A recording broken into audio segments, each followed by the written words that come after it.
People, deluded. Now, I'm going to speak about a couple things, but first and foremost, VAR. Now, VAR, I think it could be a good thing, people, but surely it's got to be a thing where it's either it's at the referee's discretion purely, or it's just all computerized. Every decision goes down to the computer. Personally, I think there's too many grey lines.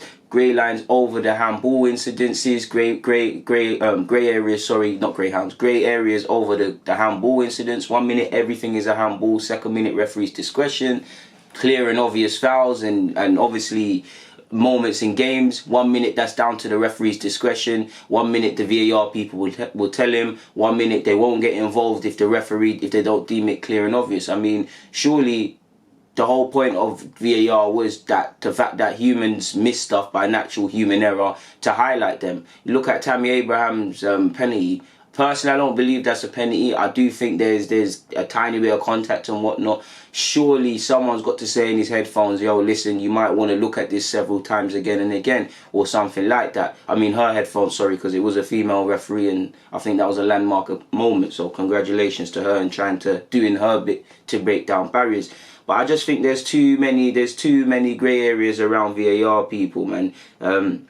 There needs to be a common understanding, because it's still, for me, it's still 1 minute is down to human interpretation. And if it is that, forgive me, people, but aren't we just going around in circles? I don't really get it. You look at the handball incidences, you look at Sterling being a fraction off, you look at Tammy's, you look at the World Cup last year. There's too many grey areas in VAR, man. It's quite mad, people. It's really mad. I don't understand it at all.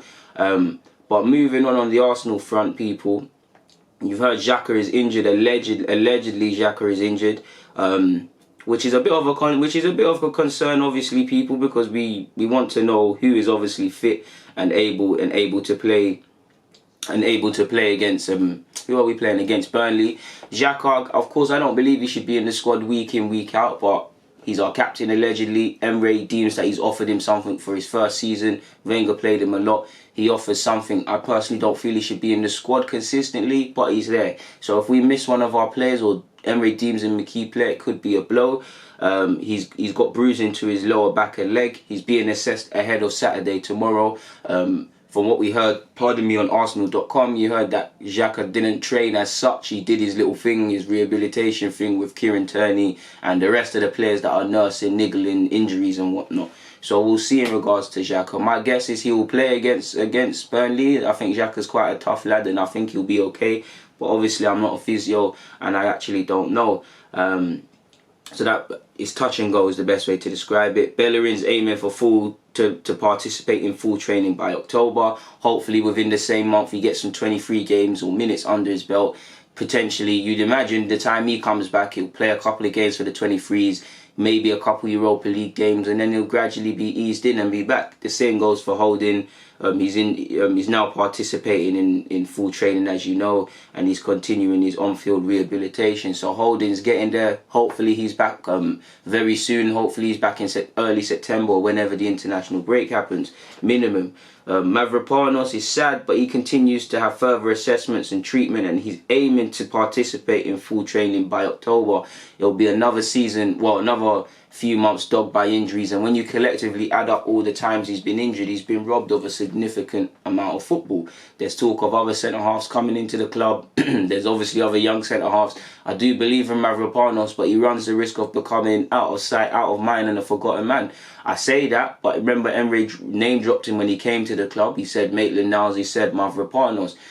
So I think it is in the balance for Mavorpanos, and if he doesn't get a chance to consistently make it here or turn into some reliable backup for us, it'll be quite sad, because it's through no fault of his own. He's a young, naive player at times, as you would be with his level of experience and age, but he hasn't been fit enough and played enough games to be able to make some improvements. So he's probably stagnated. Of course, he's probably improved since the moment he's come through the door at Arsenal, but he's never been able to be available for a consistent run of games. Obviously, I don't know if I've said it, but Kieran Tierney, again, similar to him, groin injuries, receiving further assessments and treatment, and he's aiming to participate in full training in October as well. 1 minute, Neil Lennon saying he'll be back fit soon, and now it's this. Hopefully, a lot of these players are back before then. But obviously our two first choice fullbacks when fit are not back until October. You've got Holding, who will be first choice centre half for me, not going to be back, and you've obviously got Xhaka and whatnot.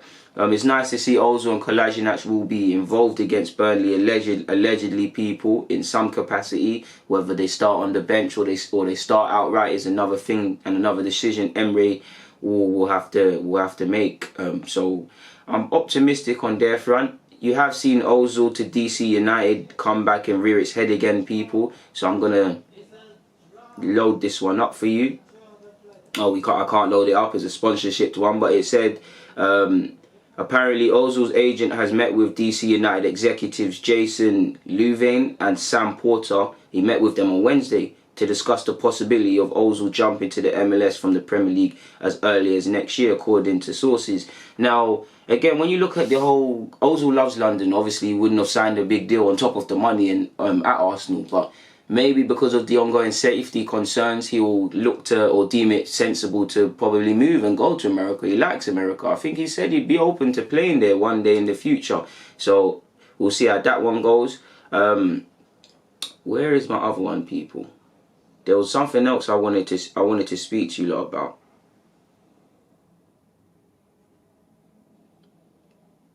Where's my other notes? I'm getting zanked.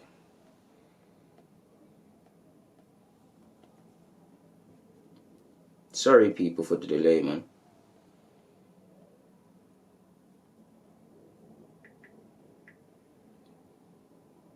Yeah, that's it. Well, the notes on here is acting up, but apparently Eddie Nketiah's loan move, we made prospective clubs that want him present an hour-long presentation in regards to how they would develop him, how they would utilise him, their own club's philosophies, their own club's tactics and whatnot. And I don't know how many, apparently they all presented an hour-long presentation or so to Eddie Nketiah, our loan manager Ben Napier, I assume Hosfarme and them man there, and I assume Mertesacker. And that's good, man.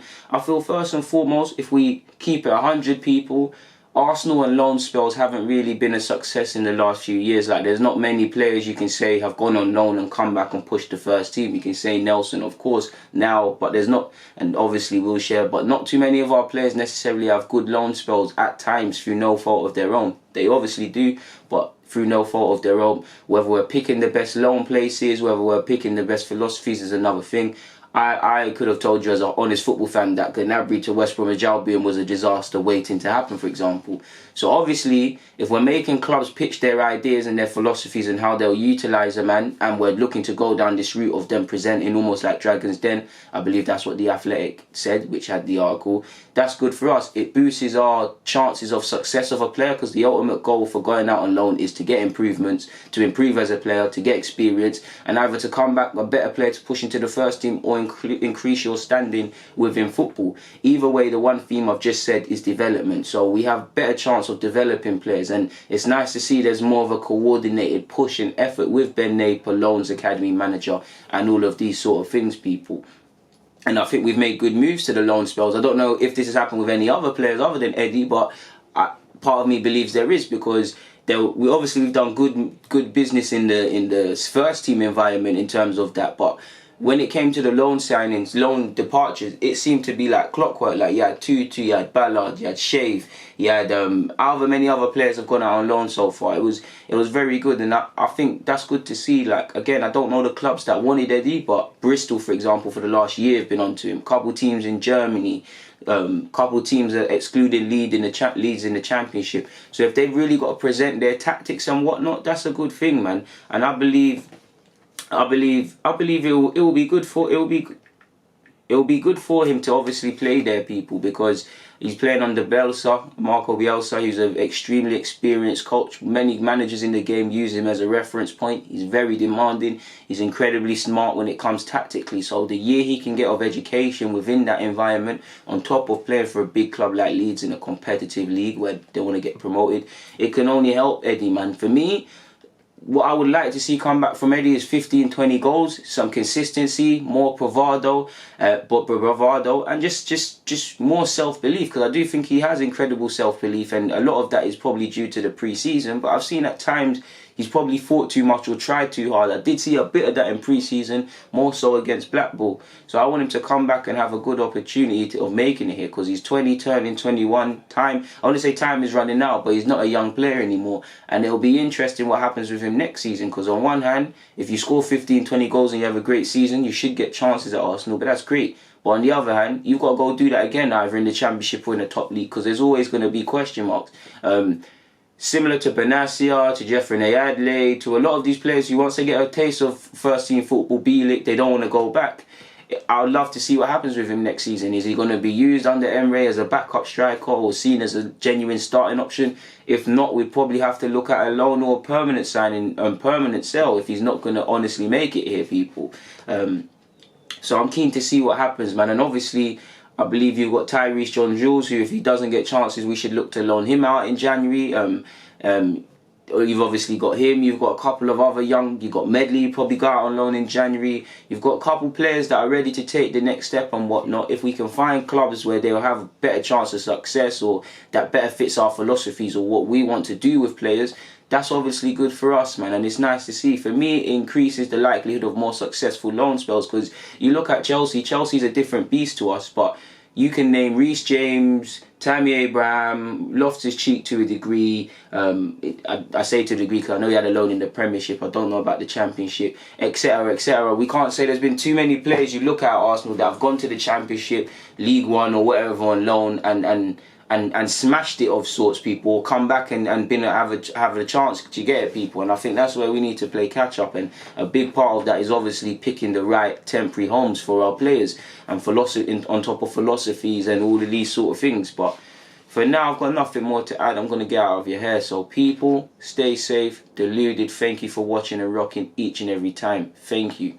Please, people, when I say it is valued and I really appreciate it, I'm not just saying it because it's the right thing to say. Without you lot, this YouTube thing can't go anywhere. Without you lot, we wouldn't have 12 or so subscribers. So 12k subscribers. So all I can say is from the bottom of my heart, thank you very much, people. And now it's time to go eat some breakfast before I get on the underground and fight on the congested central line. So on that note, people, DG, I'm out, man. Thank you for watching.